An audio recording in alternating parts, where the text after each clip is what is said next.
अब हम लोग ब्रीफली देखेंगे कि रूबी लेज़र क्या होता है। सो इन केस अगर आपको क्वेश्चन इस तरीके से आ जाता है कि रूबी लेज़र क्या होता है, उसका कंस्ट्रक्शन और वर्किंग बताइए, तो कैसे बहुत ही शॉर्ट एंड प्रिसाइज तरीके से that two four and long an answer आप इसको आंसर कर सकते हैं। तो रूबी लेज़र में सबसे पहले आप उसके 3 की पॉइंट्स बता देंगे। पहला की पॉइंट रहेगा कि it was founded in 1960, it is a solid state laser, ये सेकेंड पॉइंट हो जाएगा। थर्ड पॉइंट हो जाएगा it's a pulse laser, because इसका जो आउटपुट है the output is in pulses. Output आपको कैसे मिलता है? पल्सेस में मिलता है। ठीक है, मतलब कंटिन्यूअस नहीं मिल रहा है आपको आउटपुट, छोटे छोटे हिस्सों में मिल रहा है आपको। लाइक एक सर्टेन कंडीशन 50% पॉपुलेशन की कंप्लीट हुई तो आपको आउटपुट मिल गया, फिर आउटपुट मिलना बंद हो गया, फिर 50% पॉपुलेशन इन्वर्जन आ गया, फिर आपको आउटपुट मिल गया, फिर उसके बाद कम हो गया आपका 50% पॉपुलेशन इन्वर्जन से, फिर आउटपुट बंद हो गया। तो इस तरीके से ये आउटपुट आपको पल्सेस में मिलता है। इट इज इसीलिए इसको हम कहते हैं कि it's a pulse laser beam. इसके बाद हम इसके कंस्ट्रक्शन पे आ जाएंगे रूबी लेजर के। तो अब कंस्ट्रक्शन को आप देखेंगे मैंने बहुत ही प्रिसाइजली सिर्फ 5 पॉइंट्स में इसको डिवाइड कर दिया है, और ये पांचों पॉइंट आप सिर्फ यदि ये डायग्राम याद रख लेते हैं तो इस डायग्राम से ये पांचों पॉइंट आप बना करके लिख सकते हैं। कैसे? रूबी लेजर में सबसे बेस्ट पार्ट ये है कि इसमें एकदम आपका पास मिडिल में एक रूबी रोड लगी हुई होती है। ठीक है, अब रूबी रोड जो है ये खुद एक सॉलिड रोड है, इसीलिए इसको क्या कहते हैं? सॉलिड स्टेट लेजर कहते हैं। जैसे कि हीलियम नियोन में क्या था? हीलियम और नियोन दो गैसेस थी, उसको ग्लास ट्यूब में एक पर्टिकुलर प्रोपोर्शन में भर करके उसको हमने एक्टिव मीडियम बनाया था। लेकिन यहाँ पे एक्टिव मीडियम क्या है? यहाँ पे एक्टिव मीडियम है रूबी रोड। ठीक है, अब रूबी रोड ये पिंक कलर की है। इस पिंक कलर की रूबी रोड का एक तरफ का जो ये हिस्सा है ये इसको हमने फुल्ली सिल्वर्ड कर दिया है, और जो इसका दूसरी तरफ का हिस्सा है उसको हमने पार्शियली सिल्वर्ड कर दिया है। ठीक है, सिल्वर्ड मतलब सिल्वर जो पेंट है उससे, I mean not that kind of silver, but ये आप अलग तरीके से समझ सकते हैं। जैसे शीशा होता है, शीशे के पीछे की साइड एक तरह का आप पेंट करते हैं तो वहाँ पे जो रेज होती हैं वो टकरा के आपकी इमेज वहाँ पे बना देती हैं। ठीक है, वो वहाँ से रिफ्लेक्ट बैक हो जाती हैं। तो फुल्ली सिल्वर्ड का मतलब ये हुआ इस तरफ का हिस्सा कि ये पूरी तरीके से जो भी फोटोन वाला रेडिएशन आएगा उसको रिफ्लेक्ट कर देगी वापस। ठीक है, और इधर पार्शियली सिल्वर्ड मतलब इसमें से जब आपका इनफ आउटपुट हो जाएगा वो आप यहाँ से कलेक्ट भी कर सकते हैं। अदरवाइज जब तक आपका कम रहेगा तब तक क्या करेगा, ये जितने हिस्से में रहेगा उसे ये पार्शली क्या करेगा, रिफ्लेक्ट बैक करता रहेगा। ठीक है, तो ये जो आपका दोनों तरफ से, एक तरफ से पार्शियल एक तरफ से फुल्ली सिल्वर्ड किया है, इसकी वजह से यहाँ पे क्या होगी, रेजोनेंस आपकी क्रिएट हो जाएगी, और इसी की वजह से आपका लेजिंग एक्शन भी बाद में आप देखेंगे किस तरीके से यहाँ पे लेजिंग एक्शन आपका क्रिएट हो जाएगा। ठीक है, तो रूबी रोड ली, रूबी रोड का एक तरफ का हिस्सा फुल्ली सिल्वर्ड कर दिया, एक तरफ का हिस्सा पार्शियली सिल्वर्ड कर दिया, क्योंकि हमें इसको एक अच्छा रेजोनेंट एक्टिव मीडियम बनाना है। एक्टिव मीडियम तो ये है ही, रेजोनेंट मीडियम बनाना है। ठीक है, रेजोनेंस करवानी है यहाँ पे। अब रेजोनेंस करवाने के लिए क्या है, आपको इसको बाहर से एनर्जी भी तो देनी पड़ेगी, तभी तो पंपिंग होगी। तो वो एनर्जी देने के लिए आप रेड कलर का देख रहे हैं, ये रेड कलर का है जिनोन फ्लैश लैंप। क्या है ये आपका? Xenon flash lamp, XE, xenon flash lamp. यानी कि जिनोन का फ्लैश लैंप हम यहाँ यूज करेंगे इस रूबी रोड के जो एटम्स हैं उनको एनर्जी प्रोवाइड करने के लिए, उनकी पंपिंग करने के लिए ग्राउंड स्टेट से एक्साइटेड स्टेट में। ठीक है, अब इसके जो 5 पॉइंट मैंने आपको बोला, ये जो 5 पॉइंट है इसको हम देख लेते हैं कैसे हम इस डायग्राम से ही लिख पाएंगे। ठीक है, तो फर्स्ट पॉइंट है रूबी लेजर का कि it is made up of A pink Ruby cylinder, cylindrical road with optically flat ends. ठीक है, अब पिंक रूबी रोड आपने ऑलरेडी देख लिया कि इससे बनी होती है। इसका एक एंड कैसा हो गया, फुल्ली सिल्वर्ड, और दूसरा एंड कैसा हो गया, पार्शियली सिल्वर्ड। ठीक है, सेकंड पॉइंट है कि आपने ये लिख दिया कि Ruby road is made up of aluminium oxide, और एल्यूमिनियम ऑक्साइड में क्या मिला होता है, 0.05% क्रोमियम ऑक्साइड। ठीक है, ये आपका सेकंड पॉइंट हो गया। अब यहाँ पे क्रोमियम ऑक्साइड को बिल्कुल मत भूलिएगा, 0.05% क्रोमियम ऑक्साइड को। रीजन थर्ड और फोर्थ पॉइंट में आपको पता चल जाएगा। थर्ड पॉइंट आप देखिए कि क्रोमियम 3+ आयंस जो हैं वही इस रूबी रोड को पिंक कलर देते हैं। पिंक कलर कौन देता है? Chromium 3+ ions. Again fourth point आप देखेंगे, मोस्ट इंपॉर्टेंट पार्ट है कि chromium 3+ ions are responsible for laser action.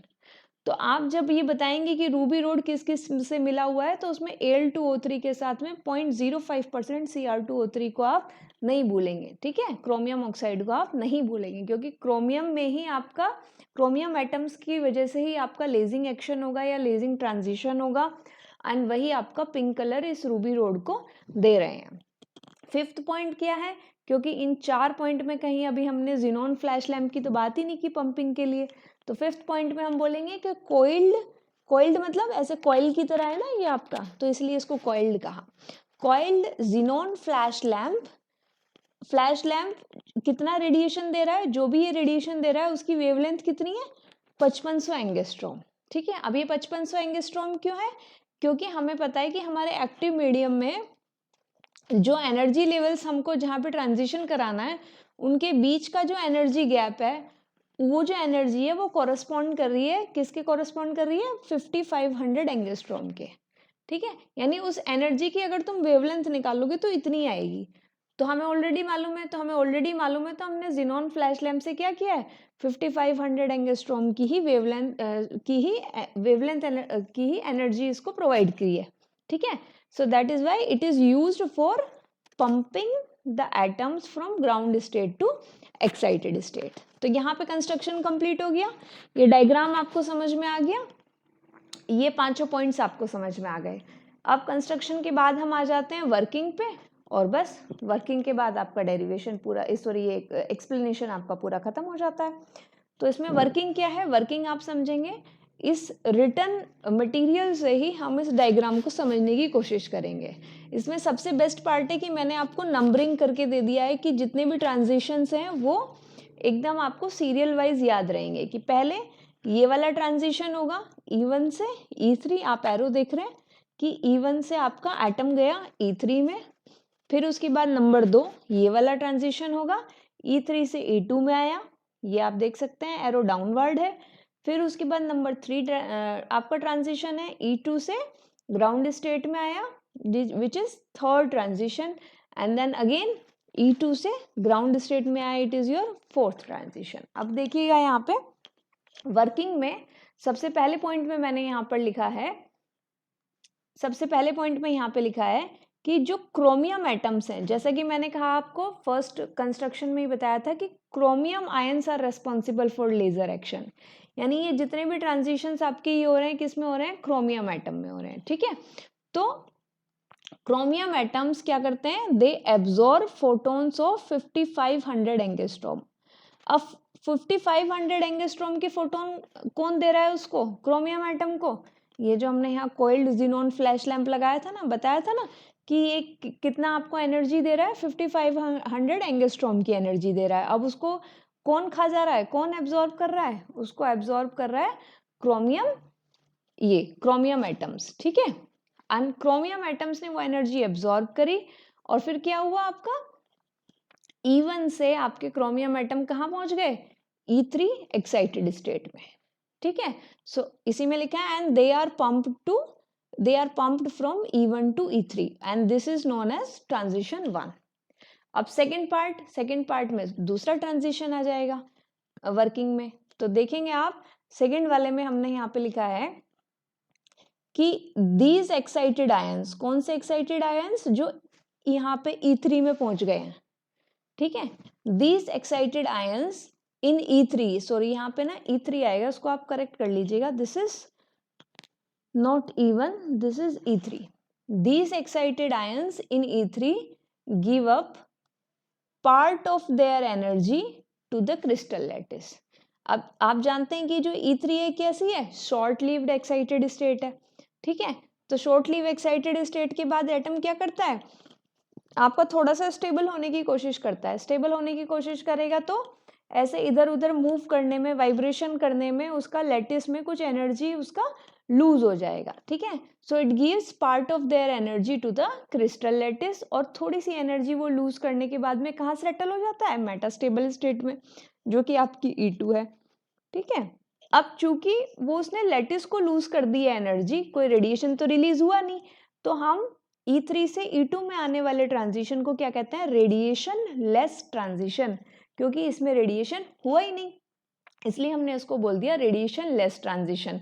और ये कैसे होता है, ये एक स्पॉन्टेनियस एमिशन के जरिए होता है, ठीक है, मतलब ये अपने आप होता है, ये स्टिमुलेटेड एमिशन नहीं था, ठीक है। So these excited ions in E3 give up part of their energy to the crystal lattice and these excited ions decay to metastable state E2। यहाँ तक क्लियर हो गया आपका, और इसको हम क्या कह दिए, ट्रांजिशन 2। अब हम आ जाते हैं थर्ड में। अब यहाँ पे क्या है, वाया दिस प्रोसीजर बार बार हम यहाँ पे पंपिंग किए जा रहे हैं, एटम्स आपके E3 में पहुंच रहे हैं, वहाँ पे थोड़ा सा ऐसे वाइब्रेट हो के थोड़ा वो स्टेबल स्टेट में आते हैं, अपनी एनर्जी कुछ जो है ऐसे आपका टकरू के लूज कर देते हैं, and then they settle down in the E2।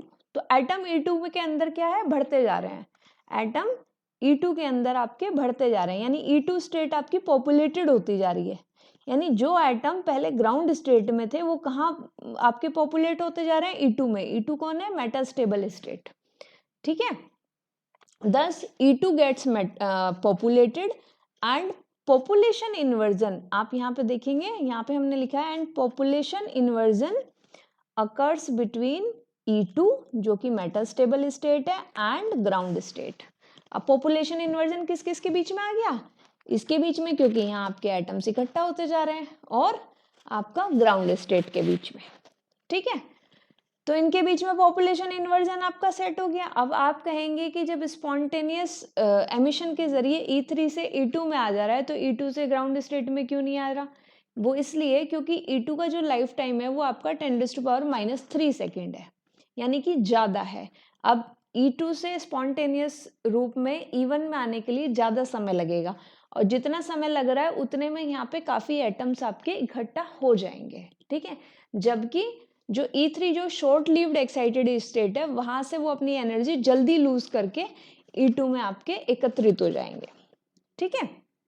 अब आप देखिए, ये थर्ड वाला पॉइंट आपने समझ लिया कि population inversion occurs between E2 and ground state. अब फोर्थ पॉइंट पे आप आ जाएंगे।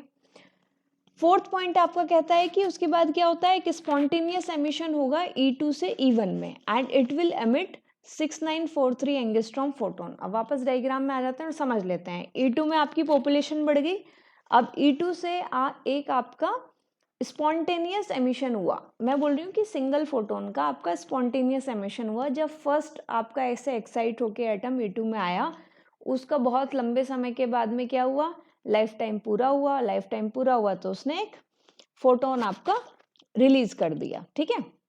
ये इसको मतलब वो आपका ग्राउंड स्टेट में चला गया। और जब ये 3 नंबर वाला ट्रांजिशन हुआ, यानी स्पॉन्टेनियस एमिशन हुआ, ठीक है, तो ये फोटोन क्या हुआ, आप देख सकते हैं यहाँ पे, ये फुल्ली सिल्वर्ड था, ये पार्शली सिल्वर्ड था। वो फोटोन ऐसे ऐसे ऐसे आपका ट्रेवल किया, इधर पहुंचा, इधर फुल्ली सिल्वर्ड था, यहाँ पे टकरा के फिर वो वापस इधर को चल दिया, ऐसे ऐसे ऐसे गया, इधर पार्शली सिल्वर्ड था, फिर इधर टकरा के वापस रिफ्लेक्ट बैक हो गया। ऐसे तो ऐसे बैक एंड फोर्थ मूव करते करते करते क्या हुआ, वो जितनी बार जितने E2 एक्साइटेड स्टेट में एटम थे उनसे टकराया, उसने यानी इस वाले फोटोन ने स्टिमुलेट कर दिया इन बाकी के एटम्स को कि आप भी ग्राउंड स्टेट में चले जाओ, ठीक है। स्टिमुलेट करना मतलब इस पर्टिकुलर फोटोन की वजह से ये फोर्स फील करने लग गए ये वाले एक्साइटेड एटम्स जो E2 स्टेट में है to reach in ground state. अब जो इन्होंने फोर्स फील करी, इसकी वजह से क्या हुआ, एक तो सेम एनर्जी के रिलीज होंगे क्योंकि ये एनर्जी डिफरेंस तो सेम ही हुआ आपका E2 और ग्राउंड स्टेट में। दूसरा, इस फोटोन की वजह से चूंकि इसने इन सबको स्टिमुलेट किया है, इनके बीच का फेज भी सेम हो गया। अब चूंकि फेज सेम हो गया तो वो जो 2 फोटोन आपके रिलीज हुए, एक तो यही वाला जो पहले से स्पॉन्टेनियसली रिलीज हुआ था, और दूसरा वो जो इसने जो है स्टिमुलेट कर दिया, यानी ये कौन बन गया, स्टिमुलेटिंग एमिशन। ये वाला एमिशन थर्ड नंबर वाला कैसा बन गया, स्टिमुलेटिंग, क्योंकि ये दूसरों को स्टिमुलेट कर रहा है, ठीक है। और ये हुआ कैसे है, स्पॉन्टेनियसली हुआ है, ठीक है। ये आपका स्टिमुलेटिंग एमिशन है और इसने स्टिमुलेट किया, ये चौथे नंबर का ट्रांजिशन है, यानी 1 से 2 फोटोन हो गए और इसको हमने कहा स्टिमुलेटेड एमिशन और इसी को हम कहेंगे लेजर ट्रांजिशन।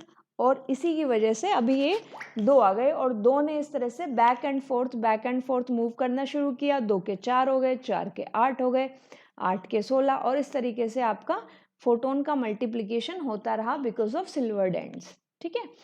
तो ये 5th पॉइंट में आप देख सकते हैं, यहाँ पे मैंने मेंशन किया है, this photon travels back and fourth and stimulates another fresh photon to emit, and this stimulated emission is known as transition 4 और laser transition। कौन से वाला, ये वाला जिसको मैंने रेड कलर से यहाँ पे इंडिकेट किया है, आप देख सकते हैं, ठीक है। यहाँ पे इसको रेड कलर से इंडिकेट किया हुआ है, तो ये 5th वाला बन गया।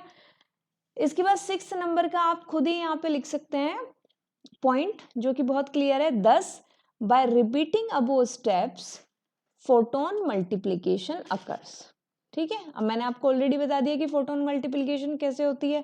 आपका पहले एक स्पॉन्टेनियस से रिलीज हुआ फोटोन, फिर वो बैक एंड फोर्थ ट्रेवल किया, उसने दूसरों को स्टिमुलेट कर दिया तो 2 फोटोन रिलीज हो गए। अब वो 2 photon back and fourth move करने लगे, फिर उसने दूसरों को स्टिमुलेट कर दिया, इस तरीके से। अब इसका जो लास्ट पॉइंट है वो बहुत ही इंपॉर्टेंट पॉइंट है। अब मेन ये है कि ठीक है फोटोन मल्टीप्लिकेशन हो तो रही है, लेकिन हमें आउटपुट कब मिलेगा। So when the photon beam becomes enough intense, part of it emerges through the partially silvered ends, ठीक है, partially silvered end। अब आप यहाँ पे देख सकते हैं कि यहाँ पे आप देखेंगे मैंने यहाँ पे लिखा भी हुआ है कि partially silvered end की तरफ ही एरो लगा करके कि यहाँ से हम क्या करेंगे, लेजर आउटपुट कलेक्शन, यानी लेजर का आउटपुट आपको यहाँ पे मिलेगा और यहीं पे हम पावर का कलेक्शन करेंगे, ठीक है। इसके बाद एक बहुत ही इंपॉर्टेंट पॉइंट मैंने आपको लिखा है कि वो इनफ इंटेंस भी कब मिलेगा आपको। We receive output only when 50% of population inversion is achieved between metastable state and ground state, ठीक है। इवन कौन था, ग्राउंड स्टेट था ना। तो जब 50% पॉपुलेशन इन्वर्जन मिल जाता है तभी हमारा वो बीम इनफ इंटेंस हो पाता है और तभी हमको आउटपुट मिलता है, और यही वजह है कि इसकी आउटपुट हमें पल्सेस में मिलती है। अब इस वाली जो लेज़र है, ये वाली लेज़र के आपके ड्रॉबैक क्या क्या है। एक तो इसे हाई पंपिंग पावर चाहिए, 5500 angstrom is a high pumping power, ठीक है। इस लेज़र को क्या चाहिए, हाई पंपिंग पावर चाहिए। दूसरा, ये आपको कंटिन्यूअस एनर्जी प्रोवाइड नहीं करा सकती, it is a pulse laser और ये बहुत ज़्यादा एफिशिएंट नहीं है, ये इसके ड्रॉबैक हो गए। तो यहाँ पे हमने laser exam point of view से बहुत ही इजीली देख लिया। एक बार इसका रिवीजन कर लेते हैं। It was founded in 1960, it is a solid state laser, it is a pulse laser because the output is in pulses. इसका कंस्ट्रक्शन देख लेते हैं। It is made up of A pink Ruby cylindrical road with optically flat ends. One of them is fully silvered and one of them is partially silvered, forming a resonant cavity, ठीक है, क्योंकि यहाँ पे resonance बन जाता है दोनों तरफ के एंड सिल्वर्ड होने की वजह से, क्योंकि आपने उन्हें रिफ्लेक्टिंग बना दिया है। Ruby road is made up of crystal of Al2O3 plus 0.05% of chromium oxide which is Cr2O3। ये उसका डायग्राम हो गया। पिंक कलर की रूबी रोड बना दी, एक तरफ का फुल्ली सिल्वर्ड एंड, एक तरफ का पार्शियली सिल्वर्ड एंड। ये रेड कलर का आपका हो गया जिनोन का फ्लैश लैंप हो गया। पार्शियली सिल्वर्ड एंड से आपने आउटपुट, लेजर आउटपुट ले लिया, यानी कि यहाँ से आपने पावर कलेक्शन कर लेना है। क्रोमियम 3+ आयंस जो हैं वही आपको पिंक कलर देते हैं रूबी रोड में। Chromium 3+ ions are responsible for laser action. Coiled xenon flash lamp with कितने एंगस्ट्रॉम वेवलेंथ के साथ, 5500 एंगस्ट्रॉम के साथ, is used for pumping the atoms from ground state to excited state. यहाँ construction पूरा हो गया। अब एक बारी वर्किंग पे आ जाते हैं। Chromium atoms absorb photons of 5500 angstrom and they are pumped from E1 to E3. These excited ions in E3 give part of their energy to crystal lattice and jump to E2, which is a metastable state. Now population inversion is achieved between the metastable state E2 and the ground state E1, which is transition number 3. Population inversion is achieved, and then spontaneously one of the photon is released from the metastable state E2 and it comes down to the ground state, which is transition number 3. यही आपका एक stimulating emission होगा, stimulated नहीं का stimulating emission होगा आपका, ठीक है। नंबर 4 पॉइंट आपका क्या है कि स्पॉन्टेनियस एमिशन हुआ E2 to E1 यानी metastable state to ground state via spontaneous. Now this photon travels back and forth, stimulates another photon, and this gives rise to the transition number 4, which is known as laser transition. Now by repeating above steps, photon multiplication occurs. Now when photon beam becomes enough intense, part of it emerges through the partially silvered end and we collect it as laser output. This output is received only when 50% population inversion is achieved between metastable state and ground state. अब इसके drawback क्या क्या हो गए इसको, it requires high pumping power, it is a pulse laser and it is not very efficient. So all the best, it's an important question. आप इसका revision ज़रूर करिएगा और इसको ऐसे लोगों के साथ जिन्होंने अभी तक रूबी लेज़र नहीं पढ़ा है उनके साथ प्लीज़ उसको शेयर कर दो, ताकि अगर उन्हें एग्ज़ाम में ब्रीफली लिखना हो तो वो स्टूडेंट इसको प्रिपेयर कर पाएँ, क्योंकि मोस्टली यूट्यूब पे चीज़ें आपको समझने के लिए मिल जाती हैं, लेकिन एग्ज़ाम पॉइंट ऑफ व्यू से चीज़ें जो कि शॉर्ट में भी हों और समझ भी लें वो थोड़ी सी कम मिलती हैं. So again all the best to you all and let us meet in another lecture.